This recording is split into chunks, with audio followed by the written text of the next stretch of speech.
Selamat pagi pemirsa, saya Maria Hutaswait akan menemani Anda dengan beragam informasi terkini di antaranya. 9 tenaga medis puskesmas di Simalungun terpapar COVID-19.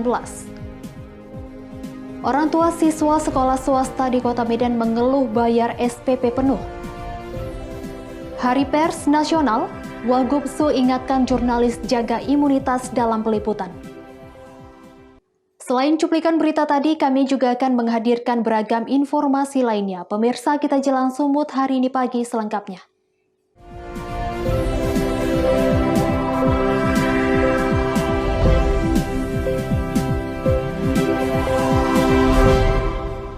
Kita ke informasi pertama pemirsa, pasca 9 orang tenaga medis puskesmas Tanah Jawa Simalungun Sumatera Utara terkonfirmasi COVID-19, aktivitas puskesmas sementara ditutup dan akan beroperasi kembali setelah 14 hari.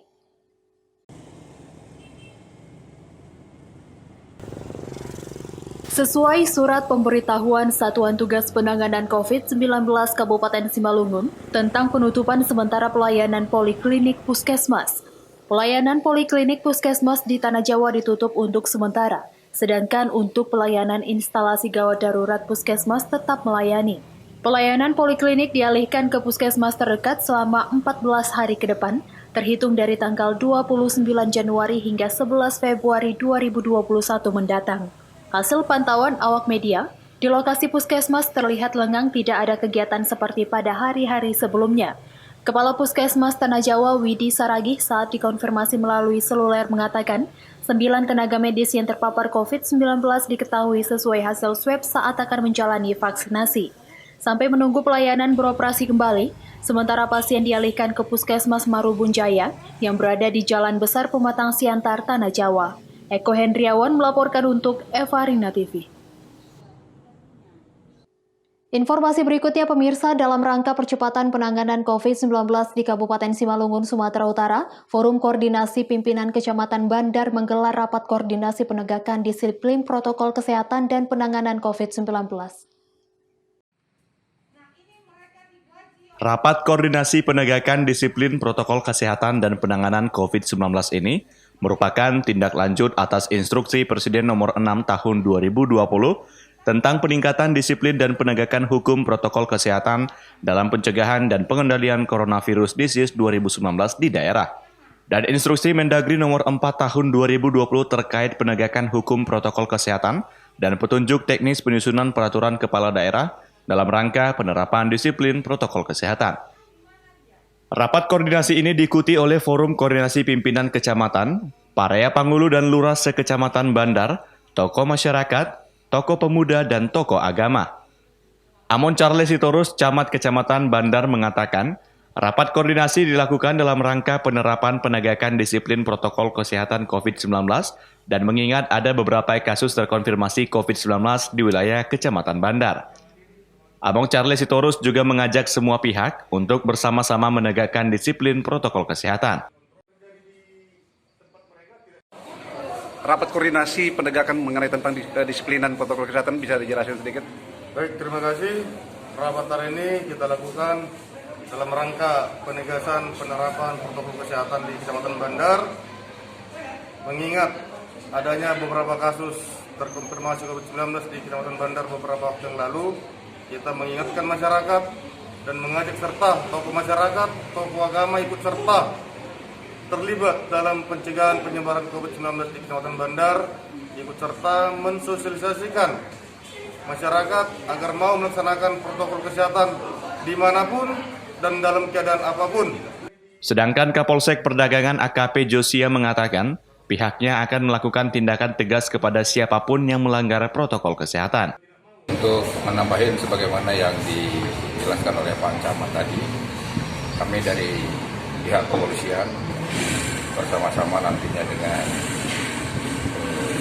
dan Ramil dan jajarannya untuk melakukan tindakan tegas terhadap masyarakat yang tidak mematuhi protokol kesehatan yang sudah ditentukan.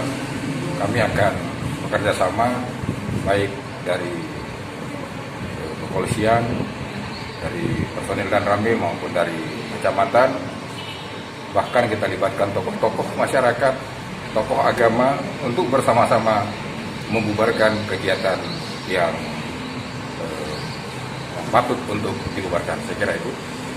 Ebit Masdar melaporkan untuk Evarina TV. Pemirsa, sebanyak 400 tenaga kesehatan serta pegawai Rumah Sakit Umum Daerah Sultan Sulaiman Kabupaten Serdang Bedagai Sumatera Utara divaksinasi Sinovac. Kegiatan tersebut dipusatkan di ruang endoskopi RSUD Sultan Sulaiman.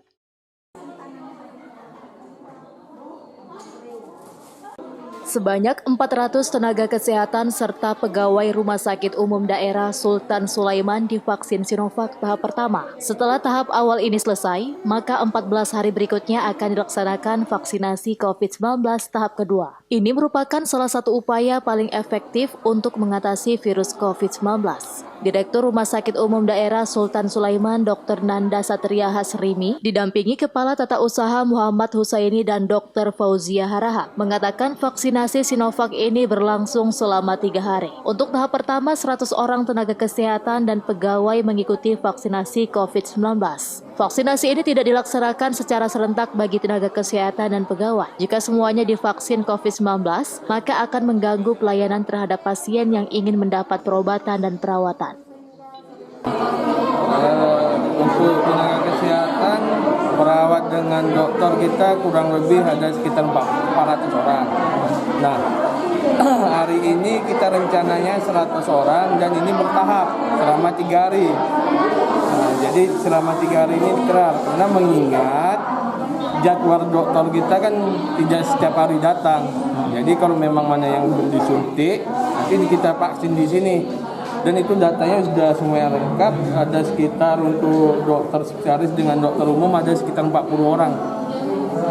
Yang sisanya 360 itu untuk tenaga nakes lainnya. Pak, ini nanti semua divaksin ya Pak?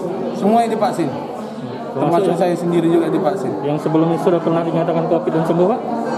Itu nanti kalau kita sesuaikan, ada yang komorbid, umpamanya ada hipertensi atau penderita COVID, maka kita sesuai dengan aturan, maka nanti nggak kita vaksin lagi, cuman kita data ada berapa orang. Masyarakat dihimbau untuk tidak ragu dan takut untuk disuntik vaksin COVID-19 karena baik untuk menekan virus COVID-19 dan meningkatkan imun tubuh dalam melawan virus corona. Abdul Malik melaporkan untuk Evarina TV. Sumut hari ini masih akan kembali sesaat lagi, tetaplah bersama kami.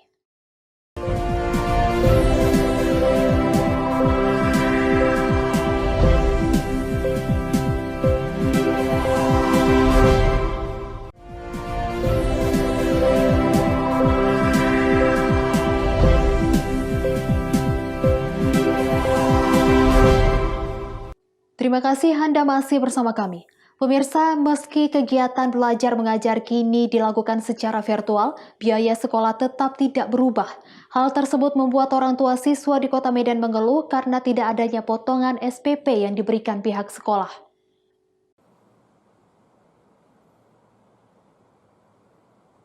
Pandemi virus corona tidak membuat biaya sekolah menjadi turun. Meskipun selama pandemi terdapat perubahan sistem belajar menjadi virtual atau daring. Hal tersebut membuat orang tua siswa yang bersekolah swasta di Kota Medan mulai mengeluh. Mereka mengeluhkan tidak adanya potongan uang SPP yang diberikan pihak sekolah, padahal siswanya belajar di rumah. Terkait hal tersebut, orang tua siswa berharap pihak sekolah bisa memberikan keringanan kepada orang tua siswa dengan memberikan potongan uang SPP.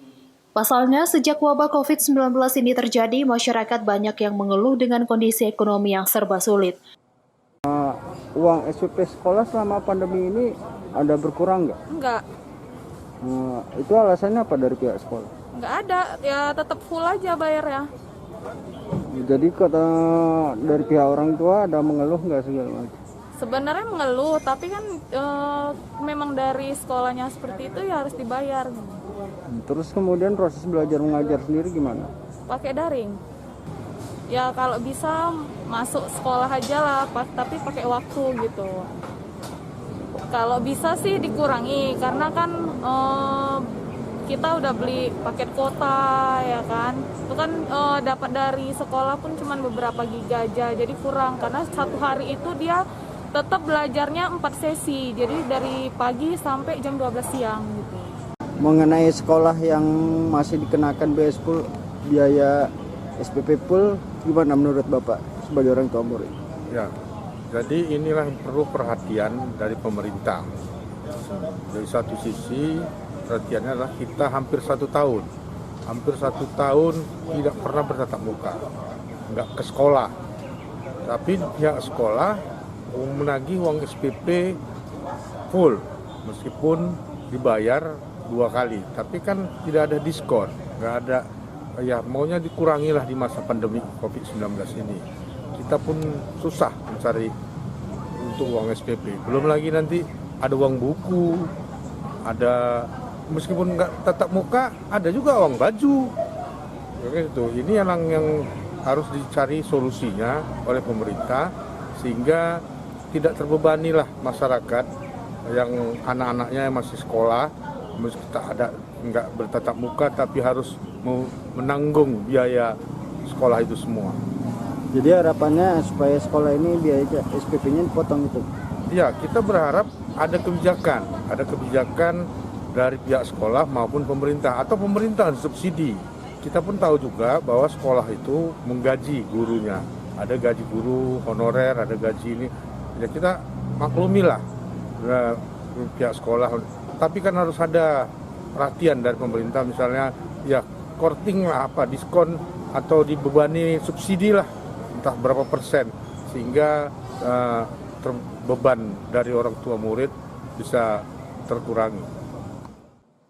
Sementara itu, menurut M. Arif, Ketua Umum Badan Musyawarah Perguruan Swasta Kota Medan, serta pembina Yayasan Asga Mandiri mengatakan, di masa pandemi sekarang ini, sekolah sedang dilanda kesulitan operasional dikarenakan banyaknya tunggakan dari anak didik, sehingga kebutuhan sekolah tidak bisa terpenuhi dan sulit untuk dikembangkan. Pihak sekolah sudah berkoordinasi dengan pihak pemerintah untuk mengatasi hal tersebut. Nah, oleh karena itu dalam beberapa kali pertemuan kami dengan pihak pemerintah Kota Medan, kami sudah menghimbau agar pengucuran bantuan itu selain kepada si anak didik juga harus diberikan juga kepada sekolah untuk mensubsidi uang SPP dari anak-anak didik. Sehingga kita harapkan dari BMPS Medan berharap kepada Pemko Medan membuat kebijakan untuk bisa mengalokasikan bantuan sosial itu juga kepada pihak sekolah sebagai pengganti dari uang SPP.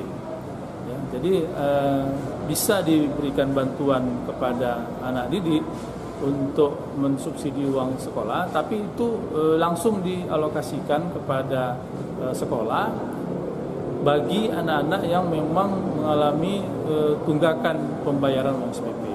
Sehingga dengan adanya kebijakan ini, di satu sisi anak didik bisa terbantu, di sisi lain juga pihak sekolah bisa terbantu dengan terpenuhinya kewajiban uang SPP dari anak didik kita. Inilah mungkin berkali-kali kami menghimbau kepada Pemko Medan untuk bisa menyelesaikan persoalan ini. Beberapa waktu lalu kami sudah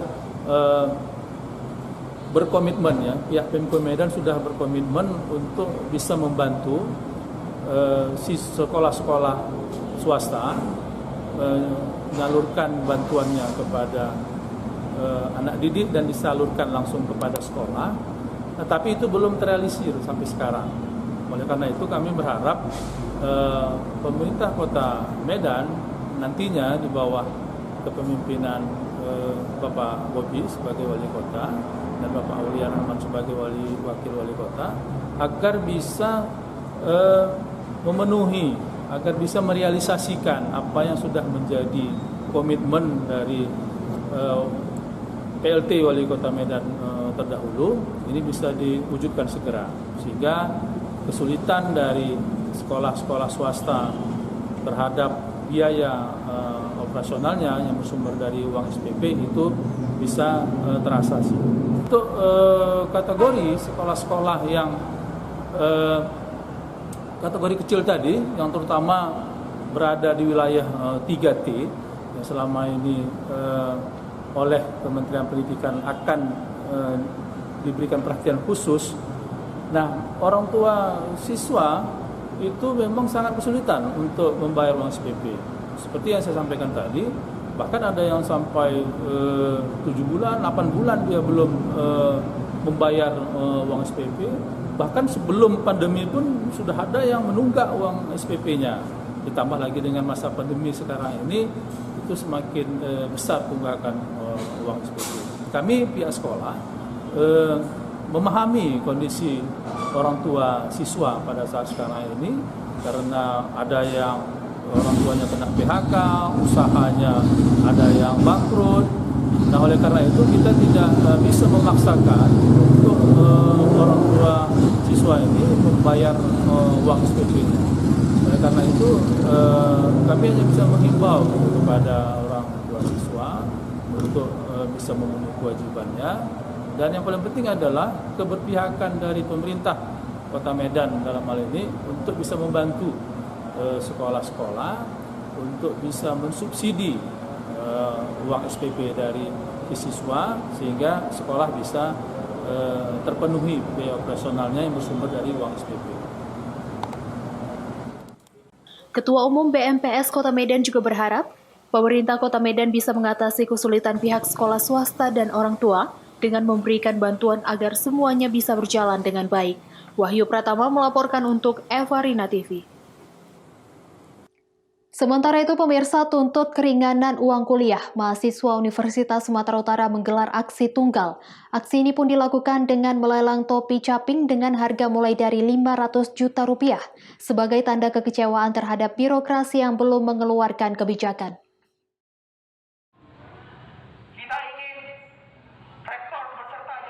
Aksi tunggal seorang mahasiswa Universitas Sumatera Utara ini berlangsung di depan gedung birokrasi Rektor Universitas Sumatera Utara. Dengan menggunakan alma mater, spanduk penolakan dan pengeras suara, mahasiswa Fakultas Ekonomi Universitas Sumatera Utara ini berorasi seorang diri menuntut keringanan uang kuliah tunggal atau UKT akibat dampak dari pandemi COVID-19. Selain menyampaikan orasinya, mahasiswa ini juga membacakan puisi dan menggelar aksi lelang topi caping mulai dari harga 500 juta rupiah sebagai bentuk kekecewaan kepada pihak birokrasi Universitas Sumatera Utara karena belum mengeluarkan kebijakan terkait keringanan uang kuliah. Mendengar adanya aksi, Kepala Humas Universitas Sumatera Utara Elvi Sumanti menghampiri mahasiswa tersebut dan menyampaikan agar berdiskusi bersama Wakil Rektor 1 di gedung birokrasi. Namun mahasiswa ini menolak dan berharap pihak birokrasi menyampaikan secara terbuka. Ini berharap terkait kebijakan keringanan UKT. Dan sampai saat ini tidak ada kebijaksanaan itu. Dan saya yakin kawan-kawan, dan saya yakin bahwasanya masih banyak orang baik, masih banyak jutawan milioner di negeri ini, di kampus ini, yang bisa menyoroti topi yang saya lelang, caping yang saya lelang untuk membantu mahasiswa yang terkendala pembayaran uang kuliah. Bang Dimas, Abang berangkat dari badan apa pada aksi hari ini? Saya mengatasnamakan mahasiswa. Kebetulan di semester ganjil saya menjadi salah satu perjuangan untuk penurunan UKT. Dan saya dibantu juga pemerintahan mahasiswa untuk mengumpulkan data tersebut sebanyak 2.000 data pemohon yang banyak beragam alasannya, yang banyak beragam bahwasanya dia tidak bisa membayar uang kuliah tersebut, kawan-kawan. Usai melaksanakan orasi, Dimas mahasiswa aksi tunggal ini menjelaskan akan melanjutkan aksi pada besok hari dengan massa yang banyak. Wahyu Pratama melaporkan untuk Eva Rina TV. Informasi berikutnya, pemirsa, Musyawarah Nasional atau Munas kedua Federasi Serikat Pekerja Transportasi Seluruh Indonesia di Hotel Danau Toba Kota Medan Senin siang dibubarkan oleh pihak kepolisian karena menimbulkan kerumunan massa dan dituding tidak mematuhi protokol kesehatan. Pembubaran ini dilakukan pihak kepolisian dari Polrestabes Medan karena menimbulkan kerumunan massa dan dituding tidak mematuhi protokol kesehatan COVID-19. Untuk membubarkan massa yang terus memenuhi lokasi Munas, petugas terpaksa menggunakan alat pengeras suara. Petugas meminta peserta Munas untuk meninggalkan lokasi dan kembali ke rumah masing-masing. Petugas juga membubarkan peserta Munas yang berkumpul di salah satu kafe di areal hotel. Tidak ada perlawanan dari para peserta Munas saat dibubarkan paksa oleh petugas. Pembubaran peserta Munas yang melanggar protokol kesehatan ini dipimpin langsung oleh Kabag OPS Polrestabes Medan AKBP Amiruddin Sinurat dan Kasat Intel Polrestabes Medan AKBP Ahyan. Lurah Hamdan Kecamatan Medan Maimun Muslim Lubis mengaku kegiatan Munas FSPTSI yang berlangsung di Hotel Danau Toba Jalan Imam Bonjol Medan Sumatera Utara ini tidak memiliki izin. Saya dapat info dari Babin Kaptimas untuk datang ke Danau Toba ada acara Munas yang tidak mengikuti protokol kesehatan. Jadi tadi saya sudah menerima info bahwasanya acara tersebut telah dibubarkan oleh pihak dari Polsekta Medan Kota dan dari Polrestabes Medan karena telah melanggar protokol kesehatan. Dan ini saya juga baru meninjau juga ke tempat, kata Babin Kaptimas kita, tempat sudah disterilkan. Dari kelurahan belum ada surat pemberitahuan ataupun izin. Karena mungkin entah ini acaranya di Hotel Danau Toba, jadi mereka tidak ada menyampaikan surat kepada pihak Kelurahan Hamdan. Para peserta Munas kini sudah meninggalkan lokasi Munas di Hotel Danau Toba. Wahyu Pratama melaporkan untuk Evarina TV. Sumut hari ini masih akan kembali sesaat lagi, tetaplah bersama kami.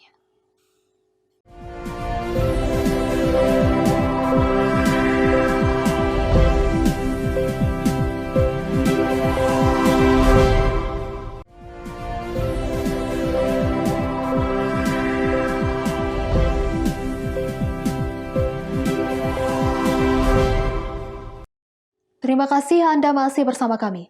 Pemirsa, memperingati Hari Pers Nasional yang jatuh pada 9 Februari, Wakil Gubernur Sumatera Utara Musa Rajeksah berkunjung ke Warkop Jurnalis di Jalan Agus Salim, Kota Medan. Dalam kunjungan ini, Ijek berpesan kepada para jurnalis untuk tetap menjaga imunitas tubuh selama masa pandemi dan tak lalai menerapkan protokol kesehatan.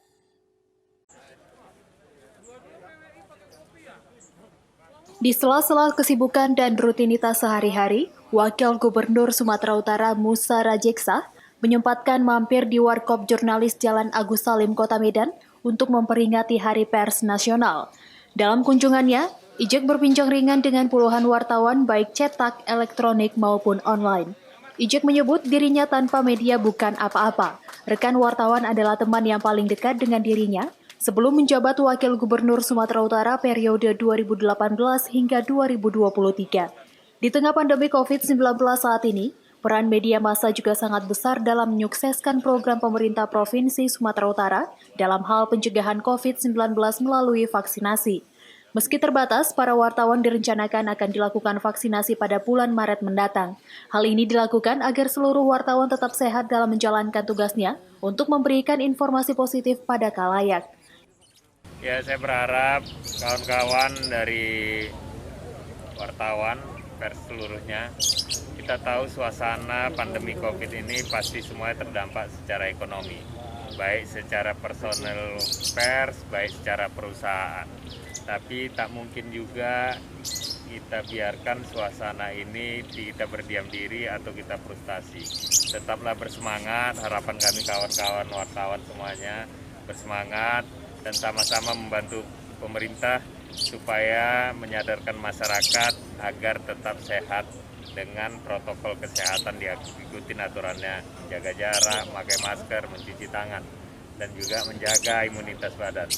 Vaksin sekarang ini pemerintah sedang berusaha untuk bisa memvaksin seluruh lapisan masyarakat. Tapi karena keterbatasan daripada vaksin yang ada, makanya kita bikin bertahap, termasuk kawan-kawan pers yang nantinya insya Allah di bulan Maret akan ada vaksin untuk kawan-kawan pers media. Karena kita juga menyadarin tidak mungkin kawan-kawan pers tidak berhubungan dengan orang banyak, dengan kerumunan. Apalagi dalam mengambil berita. Maka ini juga penting kawan-kawan pers juga mendapatkan vaksin. Oke, Pak. Ijek berharap wartawan selalu tampil profesional dan meningkatkan SDM, menguasai teknologi sebagai kontrol sosial dalam membangun Sumatera Utara ke arah yang lebih baik. Daniel Pekuali melaporkan untuk Evarina TV. Pemirsa, menjelang perayaan Imlek tahun ini, kelompok pemain kecapi Tiongkok atau Guzeng di Kota Medan, Sumatera Utara giat berlatih dan siap menggelar pertunjukan dengan protokol kesehatan. Meski pesanan manggung tidak sebanyak tahun lalu, namun peningkatan keterampilan teknik dan kekompakan tim terus diintensifkan. Petikan senar kecapi Tiongkok atau Guizeng menghasilkan instrumen lagu Indonesia Pusaka yang merdu didengar. Lagu ini akan menjadi salah satu lagu yang dibawakan dalam panggung perayaan Puncak Imlek pada tanggal 12 Februari 2021 di Medan, Sumatera Utara. Guru dan murid di Sekolah Jade Musik di Jalan Singosari, Medan memantapkan latihan memainkan alunan lagu dari petikan senar kecapi Tiongkok. Lagu bertema Imlek piawai mereka mainkan dari lagu Cai Sendao atau Datangnya Dewa Rezeki hingga Tian Lu atau Jalan ke Surga, termasuk lagu Pendekar Raja Wali. Suara musik yang membawa imajinasi kepada keteduhan itu pun mengalun membentuk sebuah harmoni menciptakan keindahan yang lembut dan mengalun indah di telinga. Perpaduan petikan tangan kanan di atas 21 senar yang memainkan melodi, berdampingan dengan tangan kiri yang memainkan chord, menghasilkan senandung alunan musik yang menyentuh hati. Guzeng merupakan alat musik tradisional Tiongkok yang paling populer saat ini di Indonesia. Guzeng pun dimainkan dengan cara dipetik. Jari-jari untuk memetik memakai alat bantu berupa kuku palsu yang terbuat dari tempurung kura-kura atau plastik. Di tangan guru dan murid Jade Musik, Guzeng telah berkembang pesat menjadi alat musik yang bukan hanya bisa memainkan musik klasik, namun juga musik pop. Bahkan sejumlah lagu nasional pun mampu mereka mainkan. Menjelang perayaan Imlek Tahun Kerbau Logam di masa pandemi COVID-19 tahun ini, mereka tetap mendapat pesanan manggung meski tidak sebanyak tahun lalu. Bahkan tahun ini mereka juga menggelar pertunjukan virtual untuk mengobati kerinduan para pecinta musik kecapi Tiongkok ini. Kita mengacu ke tahun lalu, jauh-jauh hari sebelum Imlek itu udah pada booking ya, untuk meramaikan Imlek dengan performance kecapi. Tapi untuk tahun ini sepertinya kita tetap selalu memperhatikan peraturan yang diterapkan oleh pemerintah. Jadi ya kita sesuaikan ya jadwal performance dengan permintaan yang tidak begitu cepat dari biasanya. Guzeng dapat diharmonikan dengan 7 orang pemusik, sehingga sebuah konser mini dapat memainkan lagu-lagu klasik Tionghoa dan alat musik ini dapat membawakan lagu nasional Indonesia dan Barat. Sementara itu, para murid Guzeng mengatakan di masa pandemi ini para murid sedikit kesulitan dalam berlatih virtual. Dikarenakan ketukan nada banyak yang berbeda karena video live streaming sering delay. Menurutnya, perform online tanpa audiens tidak mempengaruhi semangat bermain Guzeng. Di masa pandemi gini, karena kegiatan ngajar-mengajar jadi online, jadinya kadang susah untuk mengajari tempo, ketukan, karena kan seperti yang kita tahu dari video call gitu pasti ada delay. Jadi itu sih kesulitan saya. Semula alat musik yang sudah ada sejak 2000 tahun silam ini dimainkan oleh para gembala. Waktu itu orang-orang biasanya memainkan Guzeng untuk menggambarkan keindahan alam. Dalam perjalanannya, pada dinasti Tang, banyak kaum cendekiawan yang dapat memainkan alat musik ini. Alunan suaranya dipercaya dapat membantu proses meditasi pribadi, pensucian dan penyempurnaan diri, peleburan dalam alam semesta, serta sebagai sarana penyambung komunikasi antar sahabat. Daniel Pekuali melaporkan untuk Evarina TV.